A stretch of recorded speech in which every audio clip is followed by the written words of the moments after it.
चलिए तो आज हम लोग स्टार्ट करते हैं क्लास 9 का फर्स्ट चैप्टर जिसका नाम है क्या नाम है नहीं matter in our surrounding. First chapter का नाम है मैटर इन आवर सराउंडिंग। तो हम लोगों को मैटर फर्स्ट चैप्टर नहीं पढ़ना है, आज हम लोग फिजिक्स का फर्स्ट चैप्टर पढ़ते हैं। मैटर इन आवर सराउंडिंग जो है वो केमिस्ट्री का फर्स्ट चैप्टर है। अभी आप लोग का क्लियर हुआ नहीं कि कौन सा बुक चलेगा कौन सा नहीं चलेगा, अभी नहीं क्लियर हुआ। वैसे चलेगा क्यूरियोसिटी, ठीक है ना, ये तो क्लियर हो गया है। ठीक है, आप लोग खर्च भी अब लीजिए, कोई दिक्कत नहीं है। और मैथ का भी चेंज हो गया है, ठीक है ना, गणित प्रकाश, तो दोनों बुक आप लोग ले लीजिए। फिर आय सवाल आप लोग सब लोग ले लीजिए, उसी के बेसिस पे हम लोग आय सवाल लगाया जाएगा। अगर न्यू आय सवाल आ गई है तो न्यू आय सवाल लीजिएगा। अगर आय सवाल की न्यू बुक आ गई है, न्यू एडिशन की बुक आ गई है पार्ट 1 पार्ट 2 करके, तो उसको लीजिएगा। ठीक है, रेडी। तो मोशन का सिंपल डिफिनेशन है कि a body is said to be in motion when it change its position with respect to time. किसी बॉडी को हम मोशन में तब कहेंगे जब वो अपने पोजीशन को चेंज करे। पोजीशन को क्या करे, कैसे चेंज करे, तो with respect to time, time के रिस्पेक्ट में, ठीक है ना। टाइम बीतता जा रहा है, हम यहीं खड़े हैं, मोशन में है हम नहीं है, क्योंकि हम यहीं खड़े हैं जहाँ थे, जहाँ 10 मिनट पहले थे 10 मिनट बाद भी वहीं है, हम कोई मोशन नहीं किए, ठीक है ना। लेकिन टाइम के साथ हम अपने पोजीशन को क्या कर दिए, चेंज कर दिए। टाइम बीता 1 सेकंड 2 सेकंड, उसके हिसाब से हमने पोजीशन को क्या कर दिया, चेंज कर दिया। इसका मतलब हम मोशन में आ गए, ठीक है ना।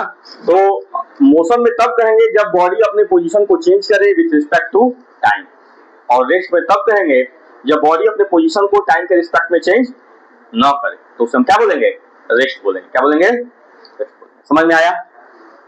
तो दो बातें हो गई, मोशन और रेस्ट। साक्षी समझ में आया। मोशन कब कहेंगे, जब कोई बॉडी अपने पोजीशन को चेंज करे, कैसे चेंज करे, with respect to time, time के रिस्पेक्ट में। टाइम तो बढ़ता जाएगा, टाइम रुकने वाला नहीं है, और अपने पोजीशन को क्या करता रहे, चेंज करता रहे, तो इसी को हम लोग क्या बोलेंगे, मोशन। नहीं समझ में आया, कोई डाउट है? जब हम लोग मोशन और रेस्ट के बारे में जान जाएंगे तब हम लोगों के पास दो फिजिकल क्वांटिटी आएगी, क्या, ठीक है ना। एक होगी स्केलर क्वांटिटी और दूसरी होगी वेक्टर क्वांटिटी। एक होगी स्केलर क्वांटिटी, दूसरी होगी वेक्टर क्वांटिटी। स्केलर क्वांटिटी ऐसे क्वांटिटी को कहते हैं जिसके पास केवल मैग्नीट्यूड होता है। क्या होता है, the physical quantity which have only magnitude, जिसके पास केवल मैग्नीट्यूड होता है। मैग्नीट्यूड मतलब मात्रा, मैग्नीट्यूड मींस मात्रा, ठीक है ना। जैसे तुम जाओगी दुकान पे, सब्जी के दुकान पर गई और कह दोगे कि आलू दो, तो आलू दे देगा, पूछेगा कितना, आलू तो उसके पास बहुत सारा होगा, पूरा तो दे देंगे। 1 क्विंटल तो लेना नहीं है, 2 क्विंटल तो लेना नहीं है, हो सकता है कि क्विंटल से कम भी हो सकता है क्विंटल से ज्यादा भी हो, तो वो पूरा जितना है वो तो नहीं देगा। तो तुम्हें क्या करना पड़ेगा, एक अमाउंट बताना पड़ेगा, एक क्वांटिटी बताना पड़ेगा कि कितना दो, 5 किलो दो, 10 किलो दो, बोलोगे तब ना देगा।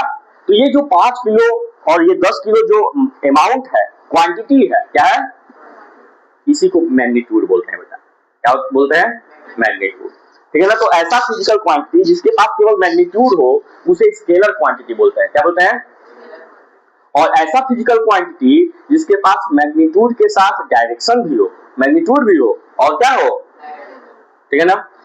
बात समझ आ रहा है ना। जैसे बोला कि यहाँ से जो है, बोलो कि यहाँ से मेरा घर दूर है, यहाँ से मेरा घर, तो कितना दूर है, दूर तो 5 किलोमीटर भी हो सकता है और 50 किलोमीटर भी, ठीक है ना। किसी के लिए 5 किलोमीटर चलना ही बहुत दूरी है और किसी के लिए 50 किलोमीटर चलना दूरी होगा, है कि नहीं, सबके लिए दूरी अलग अलग है। तो कितना दूरी है, जब तुम बोलोगे कि 5 किलोमीटर दूर है, 3 किलोमीटर दूर है, तो पता चलेगा ना कि जो दूरी है वो कितनी है, 5 किलोमीटर है कि 3 किलोमीटर। बात समझ आ रहा है ना, नहीं समझ में आया। लेकिन अब एक बात आ गई यहाँ पर कि अब तुम्हारा घर जो है, जो दूरी है, मान लो 50 किलोमीटर दूरी है, तो तुम बताओगे कि यहाँ से चलोगे तो तुमको 5 किलोमीटर ईस्ट चलना होगा, फिर 4 किलोमीटर नाव चलना होगा, फिर उसके बाद 8 किलोमीटर, मतलब हम मैग्नीट्यूड तो बता रहे हैं, क्वांटिटी तो बता रहे हैं, क्वांटिटी के साथ डायरेक्शन भी बात कर रहे हैं, डायरेक्शन की भी बात कर रहे हैं ना। तो ऐसा क्वांटिटी जिसके पास मैग्नीट्यूड तो हो ही हो, लेकिन उसके साथ क्या हो जाए, डायरेक्शन की भी बात कर दी जाए, तो इस ऐसे फिजिकल क्वांटिटी को हम लोग क्या बोलते हैं, वेक्टर क्वांटिटी। नहीं समझ में आया? स्केलर क्वांटिटी में मास हो गया, टाइम हो गया, डिस्टेंस हो गया, ये सब क्या है, स्केलर क्वांटिटी है, सब क्या है। और वेक्टर क्वांटिटी में वेट हो गया, ठीक है, डिस्प्लेसमेंट हो गया, एक्सेलरेशन हो गया, वेलोसिटी हो गया, ये सब क्या है, क्या है, फोर्स हो गया, ठीक है ना, ये सब क्या है, वेक्टर क्वांटिटी। क्लियर हुआ, समझ में आ गया, नहीं आया, क्या आया, क्या आया, क्या physical quantity which have only magnitude but no direction is known as scalar quantity and a physical quantity which have magnitude as well as direction is known as vector quantity। समझ में आ गया? इसके बाद हम लोग बात करेंगे तो नेक्स्ट टॉपिक आएगा डिस्टेंस। क्या आएगा, डिस्टेंस, दूरी, क्या, दूरी, ठीक है ना, दूरी, दूरी तुम लोग जानते ही हो, कोरोना में बहुत दूरी पड़े थे, 2 गज की दूरी, मास्क है जरूरी, नहीं पड़े थे, है? तो दूरी, दूरी क्या है, total path length covered by the body, total path length covered by the body. Total path length covered by the body का क्या मतलब है कि मान लो तुम यहाँ से, तुमको घर जाना है, तो तुम्हारे दोनों पैर के बीच की दूरी मान लो 1 मीटर है या आधा मीटर है, तो तुम 50 बार अपने टोटल पाथ लेंथ, अपने पाथ के लेंथ को 50 टाइम अगर चलोगी तो इसका मतलब 50 मीटर दूर होगा, तुम्हारा घर यहाँ से 50 मीटर दूर होगा। अगर 100 टाइम चलोगी तो इसका मतलब कि 100 मीटर दूर होगा। नहीं समझ में आया, समझ आ रहा है ना। तो टोटल पाथ लेंथ, तुम कितना चल रही हो, कैसे चल रही हो, इससे कोई मतलब नहीं है, कितना चल रही हो उसे हम डिस्टेंस कहेंगे। जैसे तुम यहाँ से चली, ऐसे गई, ऐसे गई, ऐसे गई, ऐसे गई, ऐसे गई, यहाँ पहुंच गई ना, तो ये 5 मीटर है, ये 4 मीटर है, 3 मीटर है, 6 मीटर है, ये 4 मीटर है ना। ये टोटल प्लस कर देंगे, 5 प्लस 4 प्लस 3 प्लस 6 प्लस 4, इस पूरे को प्लस कर देंगे तो जो आएगा उसे हम बोलेंगे क्या, डिस्टेंस। क्या बोलेंगे, लेकिन डिस्प्लेसमेंट थोड़ा सा अंतर है, डिस्टेंस और डिस्प्लेसमेंट में थोड़ा सा डिफरेंस है। डिस्टेंस स्केलर क्वांटिटी है, डिस्प्लेसमेंट वेक्टर क्वांटिटी है। डिस्टेंस स्केलर क्वांटिटी है, डिस्प्लेसमेंट, दोनों की एसआई यूनिट सेम होती है। डिस्टेंस को भी मीटर से मेजर किया जाता है, डिस्प्लेसमेंट को भी मीटर से मेजर किया जाता है। डिस्टेंस टोटल पाथ लेंथ, ये तुम्हारा तुम पैर से अपने चल रही हो, ये पूरा, ये जो टोटल डिस्टेंस चली हो, ये क्या है, या चले हो, ये डिस्टेंस क्या है, ये डिस्टेंस है, ये क्या है, टोटल पाथ लेंथ जो है तुम्हारा क्या है, डिस्टेंस है। लेकिन डिस्प्लेसमेंट क्या है, जहां से चली थी और जहां पे रुके हो, जहां से चले थे और जहां पे रुके हो, तो जहां से चले थे और जहां पे रुके उसके बीच की जो सबसे शॉर्टेस्ट डिस्टेंस होगी, क्या होगी, इसी को हम लोग क्या बोलेंगे, डिस्प्लेसमेंट, ठीक है ना। पुराने जमाने में लोग डिस्प्लेसमेंट का ज्यादातर यूज किया करते थे। एक गांव से दूसरे गांव की दूरी बहुत ज्यादा हुआ करती होती थी ना, है, तो लोग जो है एक गांव से दूसरे गांव जाने के लिए लोग किसका, रोड का यूज नहीं करते थे। रोड जो है घूम फिर कर ऐसे, मान लो तुमको यहाँ से यहाँ जाना था और ये रोड है, ये क्या है, तो इस तरह से जाने में कितना समय लगेगा, लगेगा ना, लगेगा कि नहीं लगेगा। और ये पूरा स्पेस खाली है और इस गांव से इस गांव जाना है, तो इसमें कितने देर में पहुंच जाएगा, तुरंत, ऐसे तुरंत पहुंचेगा कि नहीं पहुंचेगा, पहुंचेगा ना, इससे जल्दी पहुंचेगा कि ऐसे ऐसे घूम कर जल्दी पहुंचेगा, शॉर्टकट जल्दी पहुंचेगा, बात समझ आया ना। तो ये जो शॉर्टकट डिस्टेंस है, ये जो शॉर्टकट डिस्टेंस है, इसी को हम लोग डिस्प्लेसमेंट बोलते हैं। क्या बोलते हैं, डिस्प्लेसमेंट, समझ में आया। इसके बाद बेटा डिस्प्लेसमेंट के बाद नंबर आता है स्पीड एंड वेलोसिटी। किसका नंबर आता है, स्पीड एंड वेलोसिटी। स्पीड क्या है, तो distance travel in per unit time, एक यूनिट टाइम में कोई बॉडी कितना डिस्टेंस ट्रेवल कर रहा है, एक यूनिट टाइम में कोई बॉडी कितना डिस्टेंस ट्रेवल कर रहा है, मतलब एक यूनिट टाइम में, मतलब मान लो कि तुम 1 घंटे में 20 मीटर चल ले रही हो, 20 किलोमीटर चल रही है, 1 घंटे में तुम लोग क्या कर रहे हो, 20 किलोमीटर चल ले रहे हो, तो 20 किलोमीटर चल रहे हो, इसका मतलब तुम्हारी स्पीड जो है वो 20 किलोमीटर पर आवर है। तुम्हारी स्पीड क्या है, तुम 1 सेकेंड में 5 मीटर चल पा रहे हो, तो इसका मतलब तुम्हारी स्पीड जो है, सॉरी, 1 सेकेंड में तुम 5 मीटर, 1 सेकेंड में 5 मीटर चल पा रहे हो, तो इसका मतलब तुम्हारी स्पीड जो है क्या है, 5 मीटर पर सेकेंड, 1 सेकेंड में चल रहे हो बेटा। अगर 1 मिनट में तुम 10 मीटर चल रहे हो मान लो, तो तुम्हारी स्पीड है 10 मीटर पर मिनट, 10 मीटर पर मिनट। समझ में आया? नहीं आया? आया? Distance travel in per unit time, एक यूनिट टाइम है, वो यूनिट टाइम कुछ भी हो सकता है, 1 सेकेंड हो सकता है, 1 घंटा हो सकता है, ठीक है ना। 1 सेकेंड में तुम कितना डिस्टेंस ट्रेवल किए, 1 घंटे में तुमने कितना डिस्टेंस ट्रेवल किया, ठीक है ना। इसी को हम लोग स्पीड बोलेंगे। क्या बोलेंगे? और speed is a scalar quantity. Speed क्या है? इसकी एसआई यूनिट होती है मीटर पर सेकेंड। इसकी एसआई यूनिट क्या होती है? मीटर पर सेकेंड। क्या होती है? मीटर पर सेकेंड। क्लियर हो गया? कोई डाउट है? अब हम बात आते हैं वेलोसिटी पे। हम लोग आते हैं वेलोसिटी पे, ठीक है ना। आज बस समझ लो, कल से लिखवाना स्टार्ट करेंगे, ठीक है ना। कोई दिक्कत? वेलोसिटी, वेलोसिटी बेटा स्पीड ही है। स्पीड को ही हम वेलोसिटी कहेंगे तब जब distance travel by body in given direction in per unit time. जब हमें डायरेक्शन की भी बात की जाए, जब स्पीड की बात तो की जा रही है, स्पीड के साथ डायरेक्शन की भी बात कर दी जाए, मतलब distance travel in per unit time speed था, distance travel by body in per unit time क्या था? स्पीड था।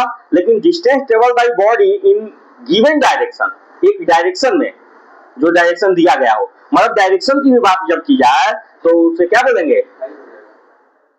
वेलोसिटी। क्या बोलेंगे? वेलोसिटी। नहीं समझ में आया? समझ में आया?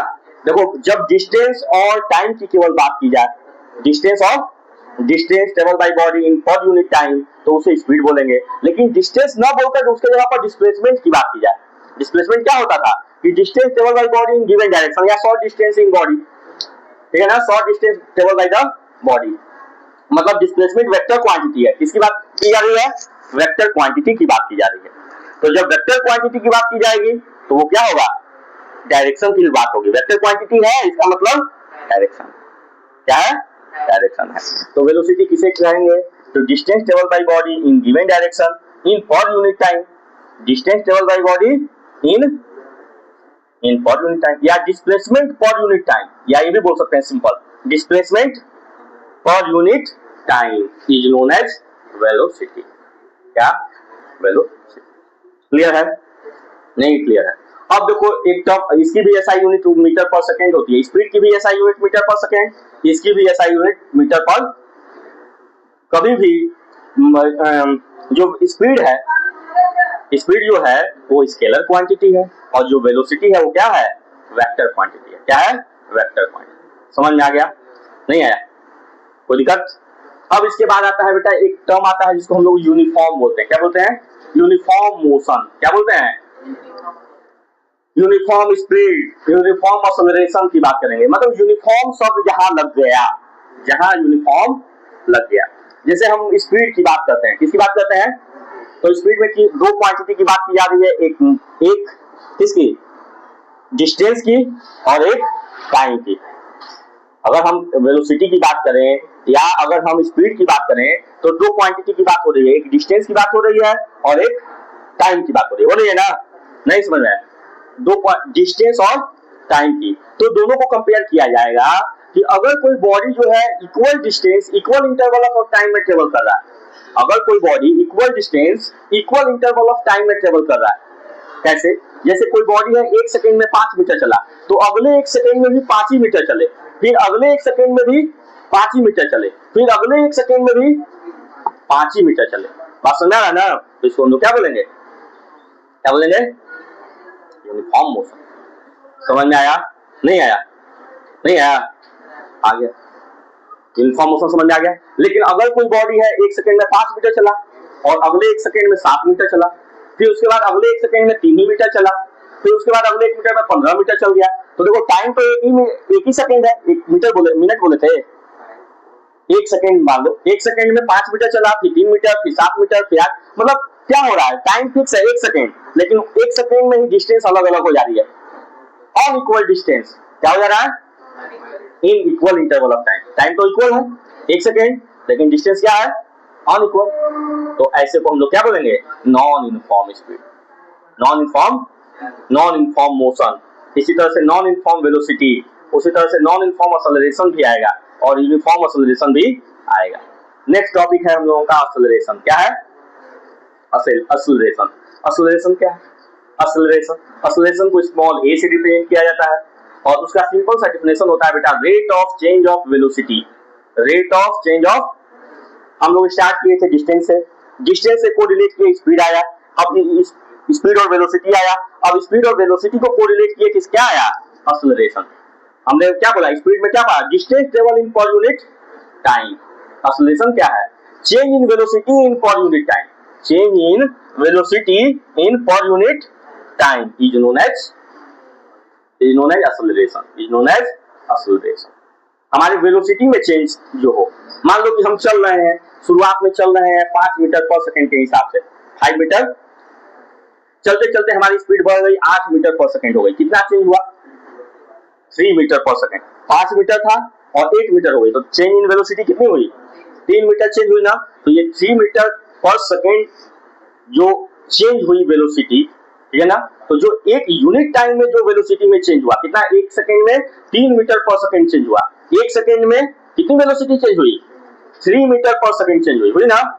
तो 1 सेकंड में जो 3 मीटर पर सेकंड वेलोसिटी में जो चेंज आई, इसी को हम लोग एक्सेलरेशन कहेंगे। क्या बोलेंगे, एक्सेलरेशन। इसकी ऐसा यूनिट होती है मीटर पर सेकंड स्क्वायर। क्या होती है, इसकी ऐसा यूनिट होती है मीटर पर सेकंड स्क्वायर। क्लियर है, ये वेक्टर क्वांटिटी है। क्या है, वेक्टर क्वांटिटी। अब जब यही एक्सेलरेशन जब निगेटिव हो जाएगा, क्या हो जाएगा, मान लो हम 10 मीटर पर सेकंड के हिसाब से चल रहे हैं, 10 मीटर पर सेकंड के हिसाब से चल रहे हैं और अचानक से गाय आ गई या कोई सांड आ गया या कोई ऐसा चीज आ गया जिसकी वजह से हमारी स्पीड क्या हो गई, डाउन हो गई, मतलब 10 से हम 7 पे आ गए, वेलोसिटी में हमारी क्या हुई, चेंज हुई, 10 से 7 पे आ गए, 10 से 7 पे आ गए। तो 10 से 7 पे आए मतलब कितना चेंज हुआ, कम हुआ ना, कम हुआ कि नहीं। तो वेलोसिटी डिक्रीज करेगी, जब वेलोसिटी क्या की, तो जब वेलोसिटी डिक्रीज करेगी तो उसे हम रिटार्डेशन बोलेंगे। क्या बोलेंगे, रिटार्डेशन या डिसलेरेशन, क्या बोलेंगे, या निगेटिव एक्सेलरेशन भी बोलेंगे। क्या बोलेंगे, 3 नाम से जानेंगे, निगेटिव एक्सेलरेशन, रिटार्डेशन और डिसलेरेशन से। जब वेलोसिटी हमारी डिक्रीज करेगी, क्या करेगी, velocity decreases in per unit time, velocity decreases in time, ठीक है ना, तो उसे हम क्या बोलेंगे, क्या बोलेंगे, रिटार्डेशन। और वेलोसिटी इंक्रीजेज इन पर यूनिट टाइम, तो उसे हम क्या बोलेंगे, एक्सेलरेशन। और जब वेलोसिटी चेंज ही नहीं होगी, एकदम कांस्टेंट हो जाएगी, तो नो एक्सेलरेशन। मतलब अभी भी हम 10 मीटर पर सेकंड के हिसाब से चल रहे हैं, 1 सेकंड बाद भी जो है 10 मीटर पर सेकंड के हिसाब से चलेंगे तो हमारे में एक्सेलरेशन कुछ भी नहीं होगा, जीरो होगा, क्योंकि final velocity minus initial velocity formula होता है, एक्सेलरेशन का फॉर्मूला होता है कि final velocity minus initial velocity upon 2। मतलब शुरुआत में हम जो जिस वेलोसिटी से चल रहे थे 10 मीटर, फाइनल पहुंचे तो 7 मीटर कम हो गया था, तो फार्मूला है फाइनल माइनस इनिशियल, तो फाइनल 7 था, इनिशियल 10 था, 7 माइनस 10 कितना होगा, -3 होगा कि नहीं, -3 मीटर पर सेकंड स्क्वायर अगर माइनस में हो गया तो इसे बोलेंगे रिटार्डेशन। क्या बोलेंगे, लेकिन अगर 5 था, 5 से 8 हो गया तो 3 मीटर क्या हो गया, बढ़ गया। कैसे पता किए, 8 माइनस 5, फाइनल हमारा क्या है 8 है, इनिशियल क्या है 5 है, तो 8 माइनस 5 अपॉन जो भी टाइम रहेगा, तो क्या हुआ 3 मीटर पर सेकंड स्क्वायर हुआ कि नहीं हुआ, तो क्या हुआ प्लस में आया, तो ये एक्सेलरेशन हुआ। क्या हुआ, एक्सेलरेशन। इसके बाद बेटा 3 इक्वेशन ऑफ मोशन होते हैं, v equal to u plus at, s equal to ut plus half at square और v square equal to u square plus 2as, ठीक है ना। ये 3 इक्वेशन होते हैं जो कि इंपॉर्टेंट है, एग्जाम में आएंगे, ठीक है ना। ये तीनों इक्वेशन पढ़ा जाएगा और उसी के साथ हम लोगों का चैप्टर क्या हो जाएगा, फिनिश हो जाएगा। क्या हो जाएगा, फिनिश हो जाएगा। तो ये जो पहला से, अब इसमें थोड़ा छोटे छोटे और टॉपिक रह गए, जैसे एवरेज स्पीड, क्या रह गया, एवरेज वेलोसिटी, एवरेज स्पीड और एवरेज वेलोसिटी। ऐसे में दो टॉप, एवरेज स्पीड क्या होता है, total distance travel by body and upon total time taken, मतलब ratio of total distance travel by body to the total time taken by the body, ठीक है ना। दोनों का जो रेशियो होगा उसी को हम लोग क्या बोलेंगे, क्या बोलेंगे, एवरेज स्पीड। क्या बोलेंगे, एवरेज स्पीड। आया समझ में, समझ में आया। अब फाइनल वेलोसिटी, फाइनल वेलोसिटी का एवरेज वेलोसिटी का फॉर्मूला होगा initial velocity plus final velocity upon 2, initial velocity plus final velocity upon 2, ठीक है ना। Arithmetic mean of initial velocity and final velocity, arithmetic mean of initial velocity and is known as average velocity, is known as average velocity. आया समझ में? Final velocity और initial velocity का average निकालना। Average average मतलब जानते हो ना, जिस sum of all the term upon total number of term, यही पढ़े हो ना। तो sum of all the term मतलब दो टर्म कौन कौन से हैं, इनिशियल वेलोसिटी है और फाइनल वेलोसिटी है, दो ही टर्म है। अपॉन दो टर्म है तो 2 से डिवाइड करेंगे, तो 2 से डिवाइड किया तो क्या आ गया, एवरेज वेलोसिटी। क्या आ गया? तो समझ में आया इस चैप्टर में क्या क्या पढ़ना है हम लोग को? मोशन पढ़ना है, रेस्ट पढ़ना है, फिर डिस्टेंस पढ़ना है, डिस्प्लेसमेंट पढ़ना है, scalar quantity, vector quantity, speed, velocity, acceleration, retardation, और उसके बाद 3 equation of motion, v equal to u plus at, s equal to ut plus half at square और v square equal to u square plus 2as। आया समझ में? आप लोग इतने टॉपिक को रिवीजन कीजिएगा, इतने टॉपिक को रिवीजन कीजिएगा, अच्छे से समझिएगा, फिर कल जो है नोट्स लिख पाएंगे। समझ में आया? कोई डाउट?